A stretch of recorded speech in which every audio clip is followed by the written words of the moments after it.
Hello students. आज हम chapter discuss करेंगे फेडरलिज्म। हमने पिछले वीडियो में इसका जो सारा शॉर्ट नोट्स या फिर हम बोले पूरे चैप्टर को हमने डिस्कस कर लिया, ठीक है। अब हम इसके बारे में 20 MCQ जो कि बोर्ड एग्जाम के लिए बहुत ज़्यादा इंपॉर्टेंट हो सकते हैं वो डिस्कस करेंगे। हम पूरे चैप्टर को 20 MCQs में ही समराइज़ करने की कोशिश करेंगे, ठीक है। हमारा पहला MCQ है, which among the following is an example of unitary system of government. Option A Belgium, B Sri Lanka, C both Belgium and Sri Lanka, D none of the above. ठीक है, आपको पता है कि बेल्जियम में क्या हुआ था। बेल्जियम में पहले रीजनल गवर्नमेंट थी बट उसके बहुत ज़्यादा राइट्स नहीं थे। बट 1993 के बाद में क्या हुआ, इन्हें भी जो लोकल गवर्नमेंट्स थी इन्हें भी राइट्स मिले। तो हम बोल सकते हैं कि यहाँ पर कैसा सिस्टम ऑफ गवर्नमेंट है, यहाँ पर फेडरल सिस्टम ऑफ गवर्नमेंट है। बट जो श्रीलंका है, श्रीलंका में अभी भी यूनिटरी सिस्टम ऑफ गवर्नमेंट चलता है। तो इसका सही आंसर क्या होगा, ऑप्शन बी। इसका आंसर क्या है, ऑप्शन बी। ठीक है, हमारा नेक्स्ट क्वेश्चन क्या है, second question, which of the following statements are true about the federalism system of government. मतलब कि फेडरलिज्म सिस्टम जो है गवर्नमेंट का, उसके बारे में इनमें से कौन से स्टेटमेंट हैं जो सही हैं। हम अब स्टेटमेंट पढ़ते हैं। पहला स्टेटमेंट क्या है, federalism is a system of government in which the power is divided between central authority and various constituent units of country. इसका मतलब क्या हुआ, फेडरलिज्म जो सिस्टम है इसमें क्या है, जो पावर है वो सेंट्रल और अलग अलग लेवल पर बटी हुई है। ठीक है, ये बात तो हमें सही लग रही है। अब हम अगला ऑप्शन देखते हैं, option B, in federalism there is usually more than one level of government for the entire country. इसका मतलब, इसका मीनिंग होता है कि पूरी कंट्री में एक से ज़्यादा लेवल ऑफ गवर्नमेंट हैं। ये भी बात हमें सही लग रही है, मतलब ऑप्शन बी भी सही लग रहा है। ऑप्शन सी हम देखते हैं, in federalism there will be a government at level of provinces or states that look after much of the day to day administering of their state। इसका मीनिंग होता है, इसका मतलब है कि जो फेडरलिज्म है इसमें अलग अलग लेवल पर गवर्नमेंट है, जैसे प्रोविंस स्टेट में है, जो कि प्रोविंस या स्टेट के बारे में चीज़ों को देखती हैं और उसको एडमिनिस्टर करती हैं। हमने पढ़ रखा है कि ये भी सही है। तो हमारा लास्ट ऑप्शन क्या है, option D, all the above statements are true. तो इसका सही ऑप्शन क्या होगा, all the above statement are true. मतलब जितनी भी ये सारी बातें कही गई हैं फेडरलिज्म सिस्टम के बारे में, ये सारी की सारी क्या हैं, सही हैं। ठीक है, नेक्स्ट हमारा क्वेश्चन क्या है, how many of the words 193 countries have federal political system. मतलब वर्ल्ड की 193 जो कंट्रीज़ हैं उनमें से कितनी कंट्रीज़ के पास फेडरल सिस्टम है। तो हम इसके ऑप्शंस देखते हैं। Option A 25, option B 100, option C 145, option D 70। इसका सही आंसर क्या है, ऑप्शन ए। इसका ऑप्शन आंसर क्या है, ऑप्शन ए, जो कि है 25। मतलब 25 कंट्रीज़ में फेडरल पॉलिटिकल सिस्टम है। ठीक है, नेक्स्ट क्वेश्चन की ओर हम बढ़ते हैं। इसका फिल इन द ब्लैंक्स जैसा है बट है ये MCQ है। ठीक है, फोर्थ क्वेश्चन है हमारा, made the shift from unitary to federal system of government. मतलब कोई ऐसी कंट्री जिसने यूनिटरी सिस्टम ऑफ गवर्नमेंट जो है उससे शिफ्ट किया किधर, फेडरल की ओर। तो हम इसके ऑप्शंस देखते हैं अब। Option A Sri Lanka, option B Belgium, option C none of the above. ठीक है, option C none of the above. अब हमें पता है इसमें श्रीलंका का अभी भी यूनिटरी सिस्टम ऑफ गवर्नमेंट चल रहा है। बट बेल्जियम में क्या हुआ, पहले यूनिटरी सिस्टम ऑफ गवर्नमेंट था, मतलब सारी की सारी पावर जो थी वो सेंट्रल गवर्नमेंट के पास थी। वहाँ पर रीजनल गवर्नमेंट थी बट पावर किसके पास थी, पावर सारी थी सेंट्रल गवर्नमेंट के पास। तो हम उसे यूनिटरी फॉर्म ऑफ गवर्नमेंट बोलेंगे। बट बेल्जियम ने क्या किया, यूनिटरी से धीरे धीरे वो फेडरल की ओर शिफ्ट हुआ इन 1993। ठीक है, तो इसका आंसर क्या होगा, ऑप्शन बी। ठीक है, इसका ऑप्शन आंसर होगा ऑप्शन बी, बेल्जियम। ठीक है, बेल्जियम जो है यूनिटरी फॉर्म ऑफ गवर्नमेंट से फेडरल सिस्टम की ओर बढ़ा। ऑप्शन बी इसका आंसर आप नोट कर लीजिएगा, मैं इसका PDF भी आपको दे दूंगा। ठीक है, अब हमारा नेक्स्ट क्वेश्चन है, विच of the following does not have a federal system of government. मतलब इनमें से किन कंट्रीज़ में फेडरल फॉर्म ऑफ गवर्नमेंट नहीं है। ऑप्शन ए इंडिया, सभी को पता है इंडिया में कैसा फॉर्म ऑफ गवर्नमेंट है। इंडिया में हमारा फेडरल फॉर्म ऑफ गवर्नमेंट है, क्योंकि अलग अलग लेवल की गवर्नमेंट है, जैसे सेंटर हो गया, स्टेट हो गया, उसके बाद में हमारी लोकल गवर्नमेंट्स आती हैं, ठीक है। उसके बाद हम नेक्स्ट देखते हैं, ऑप्शन क्या है, यूएसए। यूएसए वो भी फेडरल सिस्टम है, वो कैसा है, कमिंग टुगेदर फेडरेशन। इंडिया कैसा है, होल्डिंग टुगेदर फेडरेशन है। फिर हमारा आता है option C, Russia. Option C क्या है, Russia. Option D, none of the above. तो रशिया भी हमारा फेडरल सिस्टम ऑफ गवर्नमेंट है। इसका मतलब हमारा इसका आंसर क्या होगा इस क्वेश्चन का, इसका होगा ऑप्शन डी, मतलब नन ऑफ द अबव। इनमें से कोई भी कंट्री ऐसी नहीं है जिसमें फेडरल सिस्टम ऑफ गवर्नमेंट ना हो, ठीक है। अपना बहुत ज़्यादा टाइम वेस्ट नहीं करेंगे, हम नेक्स्ट क्वेश्चन की ओर बढ़ेंगे। विच of the following does not have a federal political system, मतलब इनमें से किस में फेडरल पॉलिटिकल सिस्टम नहीं है। Option A China, option B New Zealand, option C Japan, option D all of the above. इसका आंसर देखते हैं, ऑप्शन डी। इसका मतलब जो चाइना है, न्यूजीलैंड है, जापान है, इन सब का कैसा सिस्टम है, फेडरल सिस्टम नहीं है इन सभी का, इन तीनों का। मतलब इसका आंसर है option D, all of the above, ठीक है। हम नेक्स्ट क्वेश्चन की ओर बढ़ते हैं। Question number 7, which of the following statements are true about unitary system of government. मतलब इनमें से कौन से जो पॉइंट दे रखे हैं वो यूनिटरी सिस्टम ऑफ गवर्नमेंट के बारे में सही है, ठीक है। हमारा पहला ऑप्शन है, under the unitary system either there is only one level of government or sub units are subordinate to central government. इसका मतलब क्या कह रहा है, यूनिटरी सिस्टम जो है इसमें जो ऊपर लेवल की गवर्नमेंट है, या तो वही एक ही लेवल का गवर्नमेंट है, या फिर ऐसा क्या है जो उसके नीचे की लेवल की गवर्नमेंट है वो उसकी सब यूनिट्स हैं, मतलब उन्हें सेंटर ही कंट्रोल कर रहा है, ठीक है। मतलब ये बात तो सही है, मतलब ऑप्शन ए सही है। ऑप्शन बी देखते हैं हम, the central government can pass on order to provincial or local government.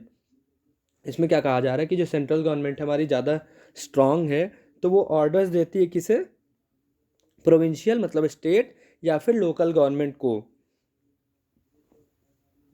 फिर हमारा आता option C, state government has power of its own for which it is not answerable to central government, ठीक है। ये कह रहा है स्टेट जो गवर्नमेंट है वो उसके पास पावर खुद की है और जिसके लिए वो आंसरेबल नहीं है सेंट्रल गवर्नमेंट को, ठीक है। तो इसका हम आंसर देखते हैं, ऑप्शन डी, ठीक है। आई थिंक इसमें थोड़ी सी मिस्टेक है, state government has power of its own for which it is not answerable, ऐसा नहीं है, ठीक है। State government does not have power of its own, इसमें क्या होता है, इसमें ऑप्शन डी नहीं होगा, इसमें ऑप्शन ए और बी होगा, ठीक है। यहाँ पे आप करेक्शन कर लेंगे, इसमें ऑप्शन ए और बी होगा, ठीक है। फिर हम देखते हैं next question, question number 8, as per the census India has dash major languages. मतलब सेंसस के हिसाब से इंडिया में कितनी मेजर लैंग्वेजेस हैं। Option A 22, option B 131, option C 121, option D 161। इसका आंसर अब हम देखते हैं, इसका आंसर हमारा है ऑप्शन सी, मतलब 121 मेजर लैंग्वेजेस इंडिया में है सेंसस के अकॉर्डिंग, ठीक है। नेक्स्ट क्वेश्चन हमारा question number 9, the federal system of government has dual objectives to safeguard and promote the unity of country while at the same time accommodate regional diversity. इस question में क्या बोला है, जो federal system of government है इसके दो objectives हैं, या फिर ये बोला जाए कि दो काम है, ठीक है। पहला क्या है, यूनिटी ऑफ कंट्री को बचाना और उसे प्रमोट करना, और अगर इसके साथ एक और चीज़ है कि अकोमोडेट रीजनल डाइवर्सिटी, मतलब अलग अलग स्टेट्स में जो डाइवर्सिटी है उसको भी साथ लेकर चलना, मतलब अकोमोडेट करना, साथ में लेकर चलना, ठीक है। इसमें ये ट्रू फॉल्स है क्वेश्चन हमारा, तो ये हमें पता है कि ये इसमें ट्रू होगा, इसका ऑप्शन ए होगा आंसर, ठीक है। हमारा नेक्स्ट क्वेश्चन है question number 10, which of the following is an example of holding together federation. Option A India, option B USA, option C Switzerland, option D none of the above, ठीक है। हमें पता है India जो हमारा है वो होल्डिंग टुगेदर फेडरेशन है। अच्छा, होल्डिंग टुगेदर फेडरेशन में होता क्या है, इसमें जो एक बड़ा सा नेशन होता है वो अपने एरिया को डिवाइड करता है स्टेट्स में, और उन स्टेट्स में भी स्टेट गवर्नमेंट होती है जो कि इंडिपेंडेंट होती है अपनी चीज़ों को करने के लिए। ठीक है, ठीक है, हम नेक्स्ट क्वेश्चन इसका देखते हैं। और यूएसए और स्विट्जरलैंड हमने पिछले वीडियो में डिस्कस किया, ये हमारी कैसे हैं, कमिंग टुगेदर फेडरेशंस हैं। ठीक है, मतलब इसमें स्टेट्स, अलग अलग स्टेट्स आते हैं, साथ में कंबाइन होते हैं और एक बिगर यूनिट या फिर बोलें कंट्री को फॉर्म करते हैं। अब हमारा नेक्स्ट क्वेश्चन है, विच of the following is an example of coming together federation. इसके ऑप्शन हमने अभी पिछले क्वेश्चन में डिस्कस किया, कमिंग टुगेदर फेडरेशन क्या होता है। अब इसका हमारे सामने क्वेश्चन आ गया। ठीक है, देखते हैं। Option A Spain, option B Belgium, option C USA. ठीक है, option D all of the above. अब इसका आंसर हम देखते हैं क्या है, ऑप्शन सी, मतलब ऑप्शन सी क्या है, यूएसए। यूएसए जो हमारा है ये कमिंग टुगेदर फेडरेशन है। ठीक है, इसके बारे में हमने डीप में पिछले वीडियो में डिस्कस किया हुआ है। ठीक है, अब आ जाइए, which of the following are included in union list. Option A banking, B foreign affairs, C defence of country, D all of the above.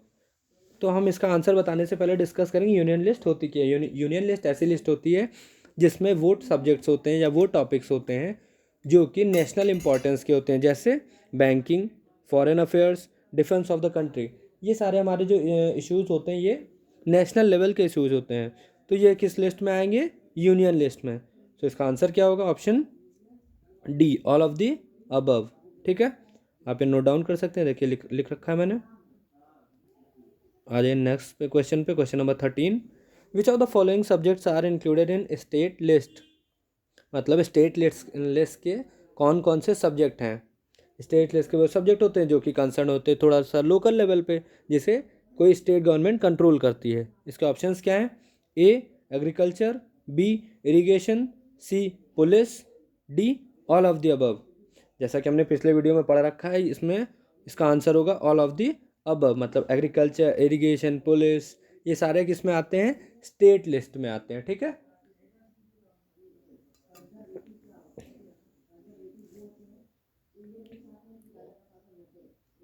फिर आइए क्वेश्चन नंबर 14 की ओर चलते हैं। If there is a conflict in laws made for the subject in concurrent list then the decision made by will prevail. अगर मतलब इसका question का मतलब है कि जो कंकरेंट लिस्ट में जो सब्जेक्ट्स हैं, मतलब उस पर दोनों का अधिकार है, यूनियन का और स्टेट का। तो इसमें क्या होगा, इसमें अगर कन्फ्लिक्ट होता है आपस में तो डिसीज़न कौन लेगा। इसके ऑप्शन है A state government, B union government, C president, D all of the above. ठीक है, तो D all of the above. तो इसका आंसर क्या, ऑप्शन बी। अगर कंकरेंट लिस्ट है तो उसमें डिसीजन लेने का राइट किसके पास है, इसमें डिसीजन लेने का राइट है यूनियन गवर्नमेंट के पास, बिकॉज जो हमारे यहाँ होता है वो क्या है, यूनियन गवर्नमेंट ज़्यादा पावरफुल है। ठीक है, नेक्स्ट क्वेश्चन हम देखते हैं, question number 15, who has the power to make laws on residuary subjects. पहले हम ऑप्शन डिस्कस कर लेते हैं, उसके बाद हम इसके बारे में बताएंगे आपको रेसिडुअरी सब्जेक्ट्स होते क्या हैं। A union government, B state government, C supreme court, D none of the above. तो रेसिडुअरी सब्जेक्ट्स ऐसे हैं जो हमारा कॉन्स्टिट्यूशन फॉर्म हो रहा था, ये सब्जेक्ट्स तब प्रेजेंट नहीं थे, तो इन्हें अलग से लिस्ट में डाल दिया गया, एक रेसिडुअरी लिस्ट। रेसिडुअरी मतलब होता है बचा हुआ। तो जैसे हमारा होता है आईटी लॉज, आईटी लॉज अब किसके अंडर में आते हैं, वो आते हैं यूनियन गवर्नमेंट के। सो इसका आंसर क्या होगा, option A union government. Question number 16 कौन सा है, हम देखते हैं, which of the following states in India enjoy a special status. India में हमारे कुछ स्टेट्स हैं जिन्हें स्पेशल स्टेटस या स्पेशल पावर्स बोलें तो मिला हुआ है। Option A Arunachal Pradesh, option B Mizoram, option C Nagaland, option D all of the above. हमें पता है इन सभी को कुछ ना कुछ स्पेशल पावर्स या स्पेशल स्टेटस मिल रखा है, तो इसका आंसर क्या होगा, ऑप्शन डी।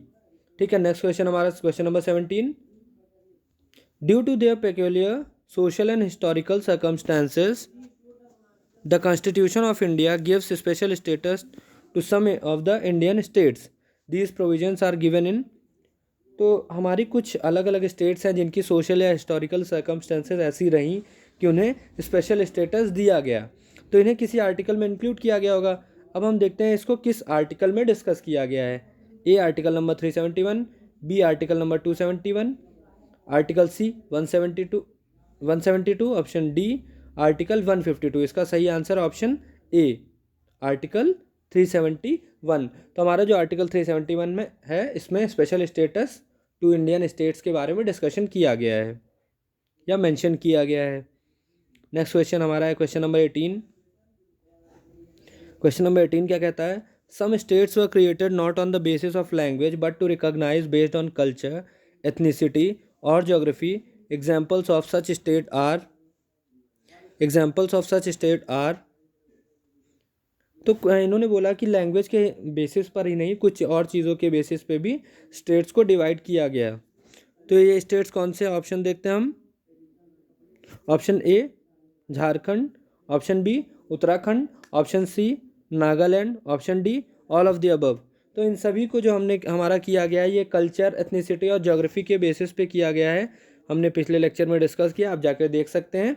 इसका आंसर होगा option D all of the above, मतलब झारखंड, उत्तराखंड, नागालैंड ये सभी ये लैंग्वेज के बेसिस पे नहीं बल्कि कल्चर, एथनिसिटी और ज्योग्राफी के बेसिस पर फॉर्म किए गए थे। ठीक है, हमारा नेक्स्ट क्वेश्चन है question number 19। Besides Hindi there are dash other languages recognised as scheduled languages by the constitution. मतलब हिंदी के अलावा कौन सी और लैंग्वेजेस हैं जिन्हें शेड्यूल्ड लैंग्वेजेस का दर्जा प्राप्त हुआ है? तो option A 21, option B 24, option C 12, option D 31। अब इसका हम आंसर देखते हैं। इसका आंसर ऑप्शन ए मतलब 21। मतलब हिंदी को अगर इंक्लूड करें तो 22 लैंग्वेजेस हमारे इंडिया में हैं जो कि शेड्यूल्ड लैंग्वेजेस हैं। ठीक है, हमारा लास्ट क्वेश्चन नंबर 20, इसके बारे में डिस्कस कर लेते हैं। The number of languages in India depends on the way one counts it. मतलब जिस तरह काउंट करोगे वैसे आपको मिलेगा। As per information recorded in census 2011 में हमारी कंट्री का लास्ट सेंसस हुआ था। तो there are dash distinct languages which people mentioned as their mother tongues. मतलब लोगों ने जो अपनी मदर टंग बताई उस हिसाब से कितने टाइप की लैंग्वेजेस, कितने नंबर ऑफ लैंग्वेजेस हमारी कंट्री में प्रिवेल करती हैं।